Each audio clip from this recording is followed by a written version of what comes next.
Parley's awesome because you're relying most on yourself and your partner and not on the hours of preparation that your team and your coaches put in before the round.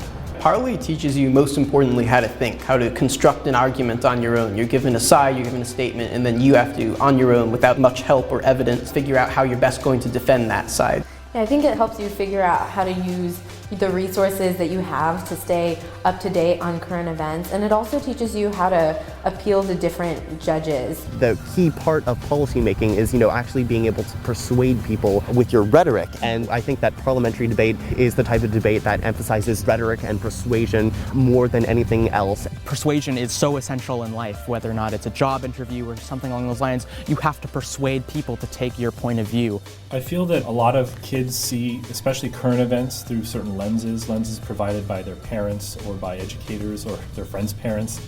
And Parley forces them to see that there is a vast amount of information out there. At least for me, one of the most tangible benefits of parliamentary debate has been the ability to be assigned a topic and have to debate the side of the topic that you're assigned rather than the side of the topic that you like.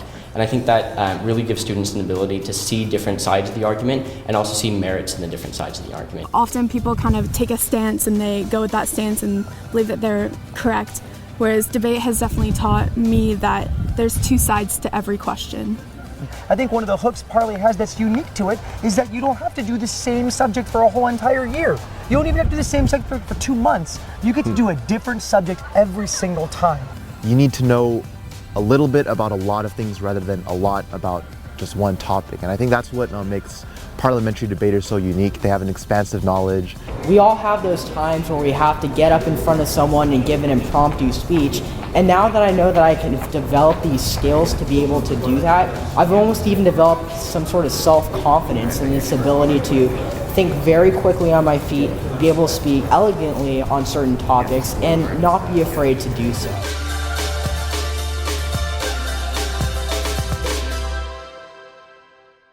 Democracy, Plato once observed, is a charming form of government, full of variety and disorder.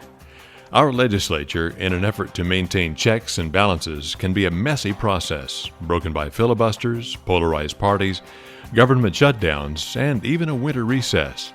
In our legislature, most debates provide equal time for all sides without spontaneous cross-examination, leaving out any confrontation between speakers, other than in the halls of the Capitol, cable news, or daytime radio. Parliamentary debate allows for immediate confrontation, with spontaneous preparation and cross-examination, where the opposition can select immediate reaction and questioning, while the proposition has the floor, and vice versa. Dating back to 13th century England, Parliament was eventually established to limit the power of the monarchy and manage the bureaucracy of the government. The word Parliament comes from the root word parlor, meaning to speak. Parliament refers to a discussion directly between the Prime Minister and the opposition to defend current practices or change policies and laws of the country. The California High School Speech Association, CHSSA, began offering parliamentary debate in 2005 as a formal contest, featuring critical analysis, rhetorical skill, and extemporaneous delivery. Because of the style's origins in British parliamentary procedure, the two sides are called the proposition, sometimes called the government, and the opposition. Speakers may take their titles from those of their parliamentary equivalents. For example, the opening government speaker may be called the Prime Minister, while the opening opposition speaker may be the Leader of the Opposition. Parley, as it is affectionately referred to, is distinguished by its spontaneity. The resolutions change each round and are announced 20 minutes in advance of the actual debate. Teams have 20 minutes of preparation time, which usually takes place in a Parley prep room. When the debaters are dismissed to their rounds, they may not bring in or make use of any material that was not prepared in the 20 minutes of preparation time. Students may consult their partner, dictionaries, reference materials, and prepared notes during the preparation period. But any evidence that the student wants to reference in the round needs to be written with full citation on the colored paper that is provided during prep. Parley style tends to take a more lay-friendly approach to debate, ensuring that debates are easy to understand no matter the judge's expertise of the resolution. Once the debate begins, there is no more preparation time, while team, Lincoln Douglas, and public forum are dominated by a format of taking turns during a debate with every speaker having the same amount of time to drive a point home. Parley encourages students to learn to politely interrupt a speaker at the moment where disagreement occurs. It also encourages speakers to give up time to take a question that may give them an opportunity to enhance their argument with a good answer. This puts a greater emphasis on the topic in question and what is necessary to adequately explore its issues before a decision is made. A competitive parliamentary debate is broken down into 4 7-minute speeches and 2 5-minute rebuttals, totaling 38 minutes of lively, spontaneous debate. The first proposition, or the Prime Minister, opens with the first constructive, which presents the team's case in 7 minutes. In the next 7 minutes, the first opposition speaker, also called the Leader of the Opposition, presents their first constructive, which answers the proposition's case and states the opposing arguments. Next, the second proposition speaker, in 7 minutes, will uphold their team's position and answer the opposition's arguments. The next 7 minutes consists of the second opposition speaker upholding their case and responding to the proposition. The last 10 minutes of the debate are 2 5-minute rebuttal speeches, which must be delivered by the Leader of the Opposition and the Prime Minister. As a rebuttalist, it's my job to make sure that there's really nothing major left on their side. So if there's an argument that they've made in the past 2 speeches that they've really hammered home, it's my job as the rebuttalist to first address that point before I get into anything else. But typically that rebuttal should ideally be comprised of making it clear to the judges why exactly we win based on the argumentation that's been presented in the previous speeches. The whole difference between speaking times when it comes to parliamentary debate has always been something that's interesting because different coaches had different takes on who should be what speaker.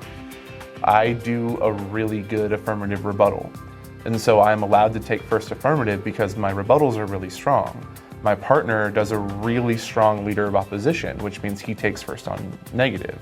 So that works for us, but that's not going to work for another team whose skill set is different. Initially, for a beginning team, you're probably going to want to put your most eloquent speaker in that first spot, so they're taking both of the speeches. But I think pretty quickly you're going to make some more strategic choices after that, and that's going to be really unique to each team.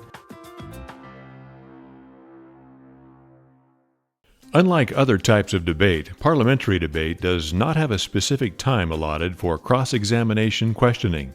Instead, Parley uses what are called points of information, or POIs.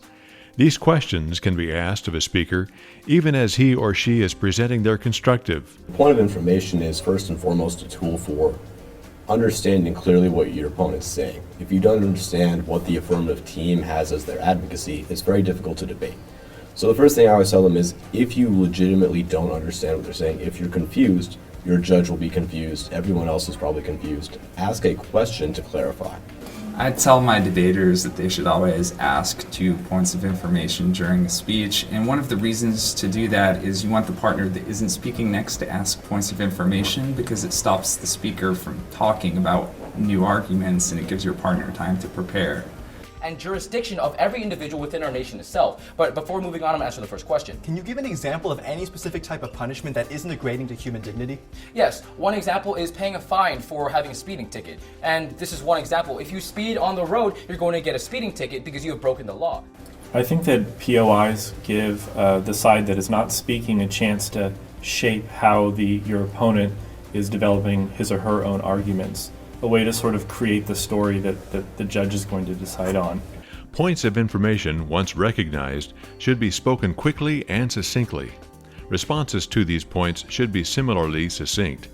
It is always the prerogative of the speaker to accept or reject points of information, though it is considered poor form for a speaker to reject all points of information.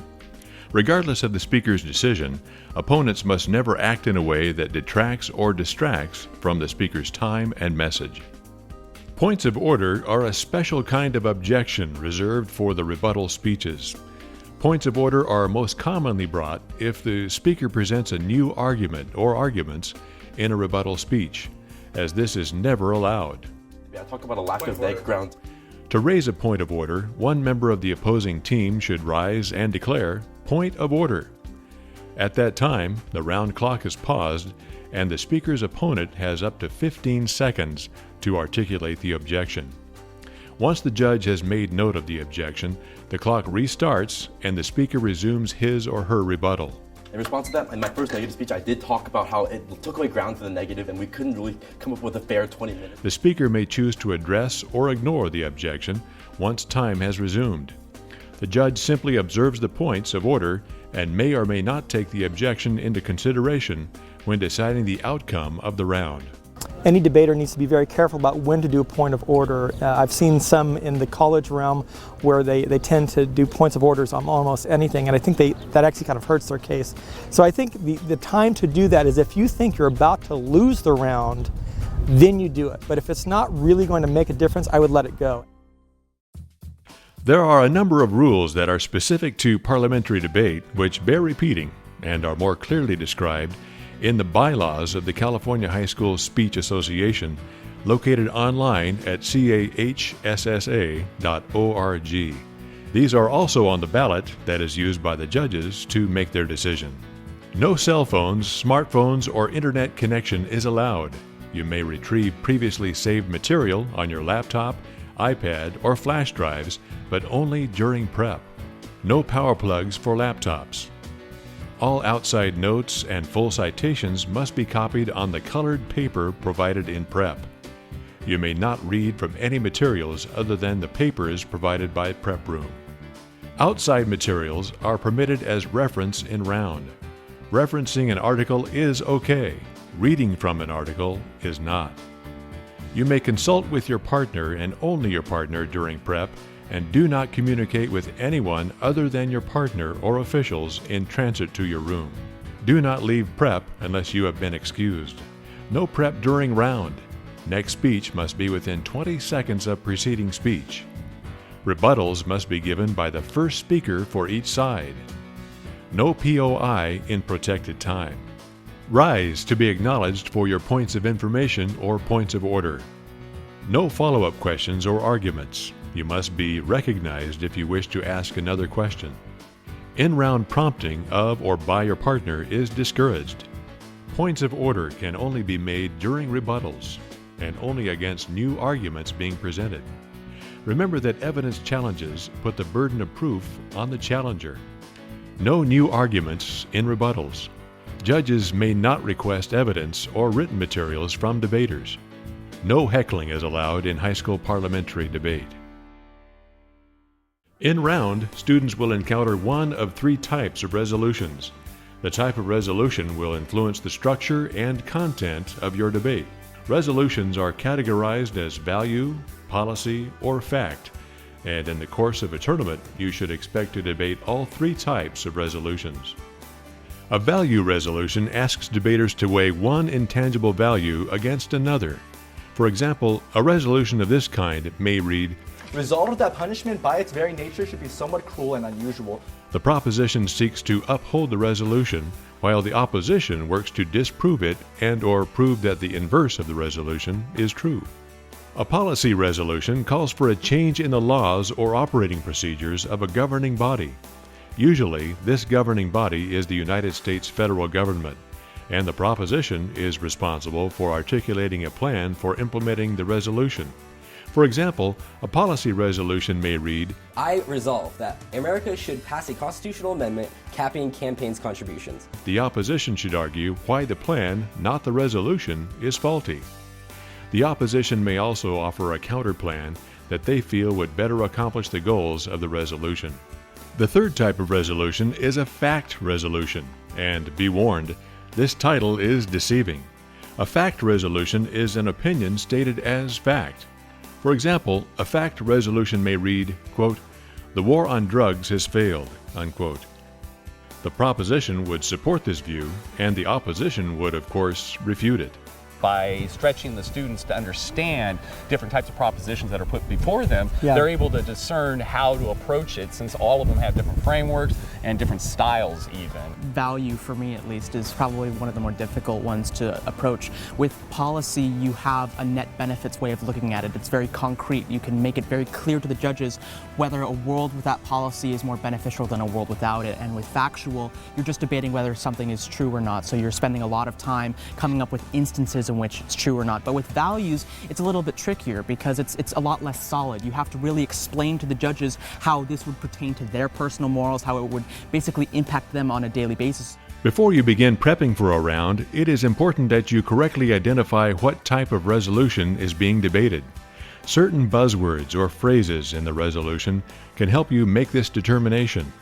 Not surprisingly, a value resolution usually includes the word value or the phrase ought to value to indicate that one idea will be weighed against another.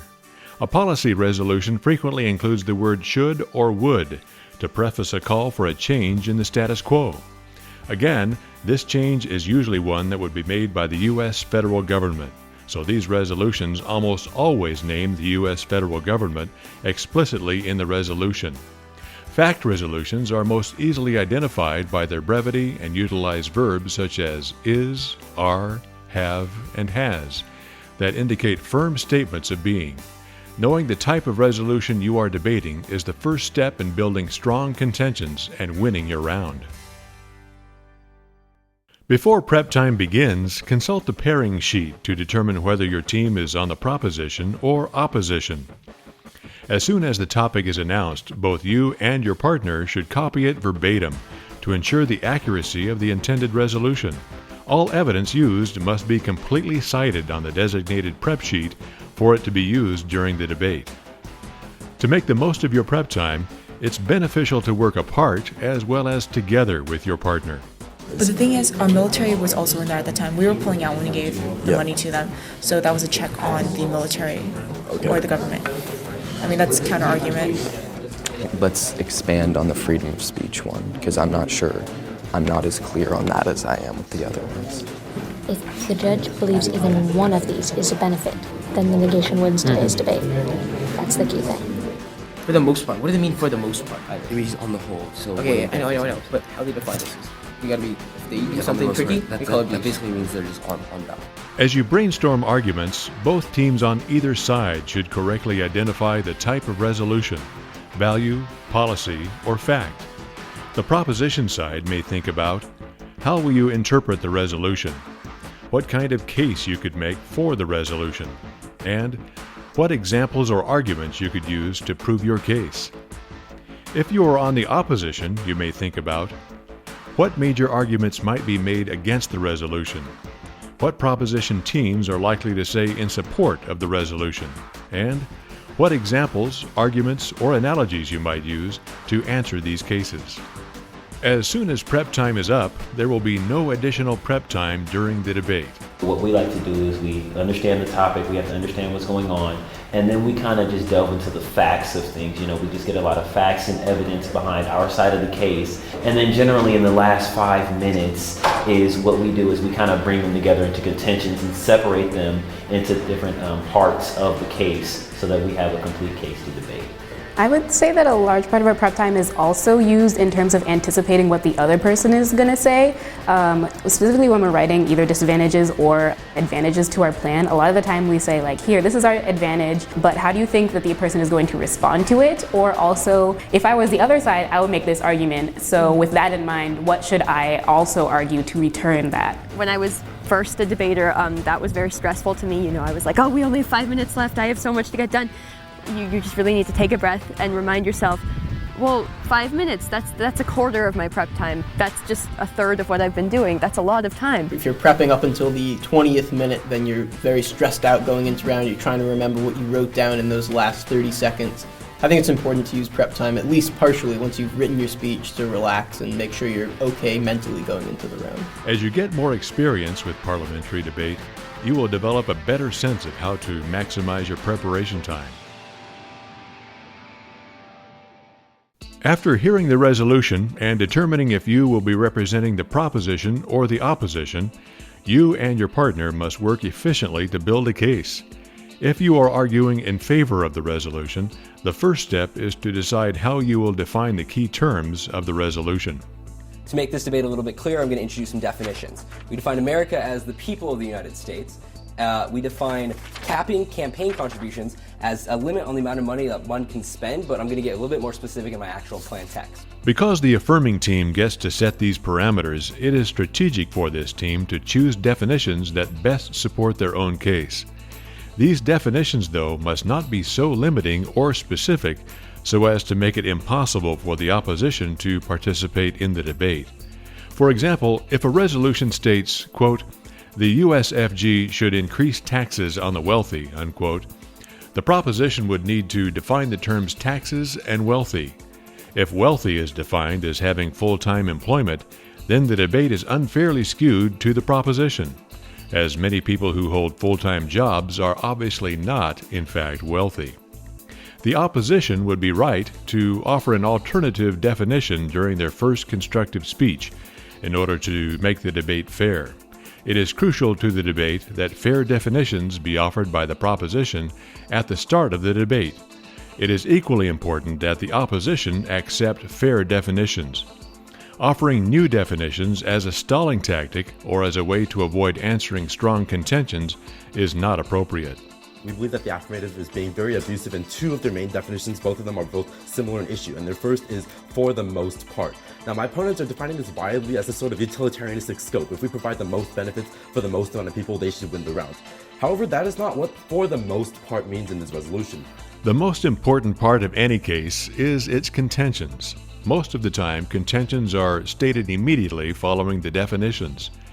If the opposition accepts the proposition's definitions, then they will have more time to explain their contentions. Generally, a strong case will include 3 to 5 distinct contentions. Each contention should include the following: a claim, some evidence, a warrant, and the impacts of the contention. Let's look at each of these components now. The first part of a contention, a claim, is the main idea of the argument. A claim is a statement that can be supported or refuted with evidence and logic. For the resolution, quote, "The USFG should increase taxes on the wealthy," unquote, a claim for the proposition might be that raising taxes on the wealthy will allow the government to balance its budget. When brainstorming contentions, be sure that each claim is specific and unique. Again, it may be helpful for you and your partner to brainstorm claims separately first, so that you increase the diversity and quality of your contentions. The next part of the contention is evidence. Remember that in parliamentary debate, providing evidence is less about amassing huge quantities of cited information and more about applying common knowledge and current events to the arguments being made. If you are going to reference a specific statistic or piece of information, be sure to have the full citation ready in case your opponents or judge request that information. Remember also to provide an abbreviated citation in your speech that includes the date and the source of the facts being given. This gives credibility to the speech and to you, the speaker. After providing evidence for a contention, you will provide a warrant.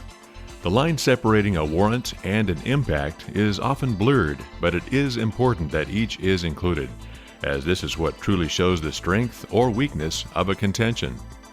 The warrant of a contention connects the evidence to the claim. It is a statement that answers the question, how does this evidence support the claim? Often, warrant statements begin with phrases such as, "This fact indicates that," or "This evidence clearly shows that." Providing clear warrants shows judges that you understand the topic at hand and can do more than recite facts from a magazine. Finally, it is important that debaters take the time to explain to the judge why he or she should care about the claim mentioned at the beginning of the contention. This explanation is called the impact and can be explained as a statement that shows what a theoretical debate contention would look like in the real world. In the aforementioned example about raising taxes, it would be to each debater's advantage to explain, how does each contention help or hurt the American public in the immediate future? Impacts bring the debate out of the theoretical and into the practical. Clear warrants and impacts show that you have thought critically about your contentions and are confident in their credibility. Preparing a strong case is the first step in winning a round. While the amount of information required can seem intimidating, remember that at its core, great debate is about critical thinking and clear delivery. Parliamentary debate rewards clear and dynamic speaking. Overly rapid speaking is discouraged. Students may reference evidence in the round, but the bulk of any speech should showcase students' working knowledge of the topic at hand, as well as their ability to employ creative and logical arguments. As much as debaters often like to speak fast because they want to get through their arguments and they want to unload as many arguments on their opposing teams as possible, they actually do themselves a disservice if they don't articulate well. And I guess the analogy I would use is if I'm in a courtroom and I'm trying to either convict somebody or defend somebody, the last thing I want to do is potentially lose my audience. Another concern you will have is the judging of parliamentary debate. What are they listening for? How are they persuaded? What factors into their decision-making? Your judges may be coaches, teachers, parent volunteers, or community members who may or may not be familiar with the resolution or the format of parliamentary debate. You have to be prepared to appeal to audiences with a broad range of knowledge and experience. In any given round, you can have a panel of judges or a pair of judges who have very different judging philosophies. And so I think that's one of the other great skills about Parley Debate is that you have to be able to appeal to the judges who care a lot about your speaking style and speaking slowly and being clear. You also have to appeal to the judges who don't care much about speaking. They care a lot about the types of arguments that you make. And so being able to appeal to a broad base of judges is a really great skill. Just because you don't agree with them or you obviously don't have the same background as a lay judge because we have this sort of experience doesn't mean that you should discount their point of view. And I think that's obviously something that should be recognized within a debate because you're debating about points of view. So don't discount the real life point of view. One of the speakers kept referring to this policy would have a lot of effect on a number of things and kept throwing out the word things and just vague generalities. And that doesn't fly. And so someone who commands a vocabulary that's articulate, academic, and informative is going to win me over. Just because it's no evidence doesn't mean it's no research. They should have been prepared for this long before they came to the tournament. I really like what you point out. No evidence just means I'm not bringing in a tub on a dolly. Right.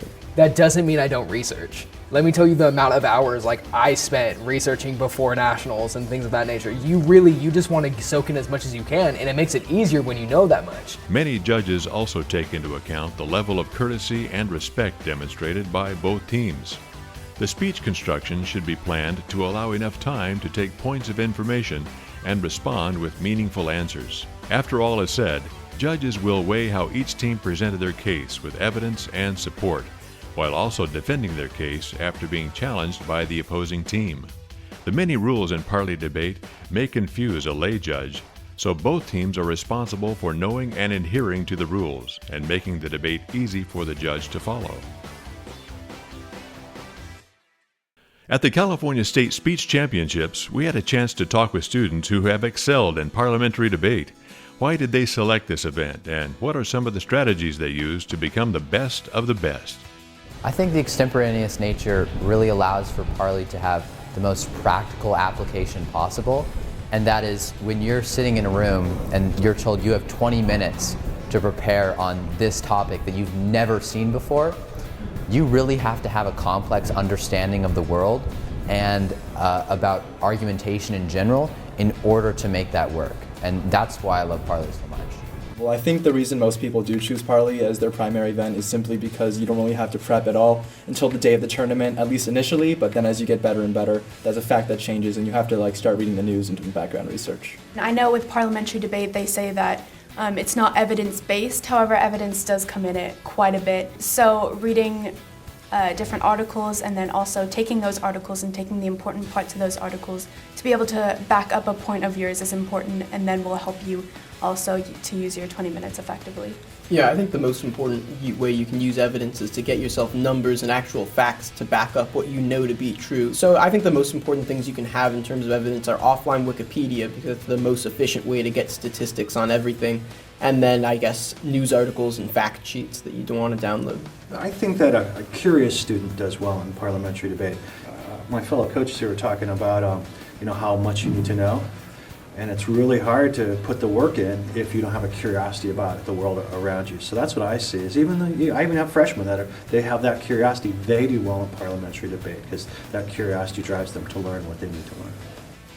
I think it's really important to understand that no debater is perfect and you're never going to be the best debater at every single thing. So the reason I think Karthik and I achieved particular success in our freshman and sophomore years is that like back then I knew almost nothing, but I was a good speaker, and Karthik knew everything, but he wasn't the best speaker. And I think the kind of synergy there where you can cover up your partner's weaknesses, I think that's the single most important thing, not only in party debate, but any kind of partner debate. Parliamentary debate is a great way for you to practice all of the critical skills that debate entails in a more free and extemporaneous format. In parliamentary debate, you may use evidence, but you have little preparation time. You may interrupt, but you must maintain courtesy and order. Using your logic, broad knowledge, and critical thinking, you and your partner must formulate arguments and raise questions to challenge your opponent in order to convince the judges that you and your partner are the better debaters. Many parley debaters enjoy debating a variety of topics and develop skills that empower them to participate in other debate situations as well in today's democracy. Parley is all about being new. It's about finding out new ideas in your debate and not coming out just pre-prepared with one topic. It's new every round. You're allowed to embrace new ideas, get new topics, and just have a lot of fun. I think it's a lot more fun than other debate events for that exact reason. You're allowed to change the dynamic every single time. It doesn't get boring, it's always spontaneous. There really is a very loose structure. You can tell jokes, you can think of new arguments that are really distinct, and that's what makes Parley so special to me.